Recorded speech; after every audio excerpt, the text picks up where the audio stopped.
ভাবিয়া করিও কাজ, করিয়া ভাবিও না। আমরা মধ্যবিত্ত নিম্ন মধ্যবিত্ত কখনোই ভেবে কাজ করি না, আমরা করে ভাবি। এটা আমাদের সব থেকে বড় দুর্বলতা। এখান থেকে বেরোতে হবে, আমাদেরকে ভাবনা চিন্তা করে এগোতে হবে। আজকের নিম্ন মধ্যবিত্তদের যে সমস্যা, যে পরিস্থিতি, তাতে করে তো তারা ছেলে মেয়েদিকে পড়াশোনা করাচ্ছে, কিন্তু উচ্চশিক্ষিত করতে পারছে না, কারণ অর্থ অভাব। সেই জায়গায় পৌঁছাতে পারছে না, কারণ তারা সঞ্চয়ের কথাটা ভাবতেই পারছে না।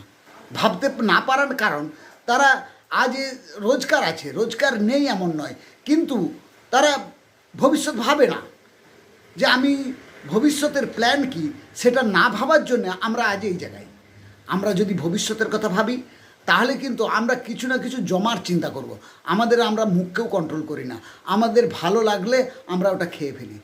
কিন্তু উচ্চবৃত্ততে তারা কোনো দিন প্রয়োজনের বেশি খায় না, তারা শরীরচর্চা করে, তারা সুস্থ থাকতে চায়, সুস্থ থেকে তারা ইনকামটাকে জমা করতে চায়, আর আমরা তা করি না। কিন্তু নিম্ন একদম কি বলবো, নিম্ন শ্রেণী, তাদের তো পরিস্থিতি আরও জটিল।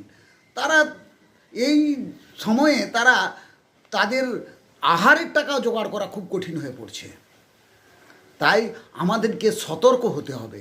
এই সতর্কতা আমাদেরকে অনেকটা আগিয়ে দিতে পারে।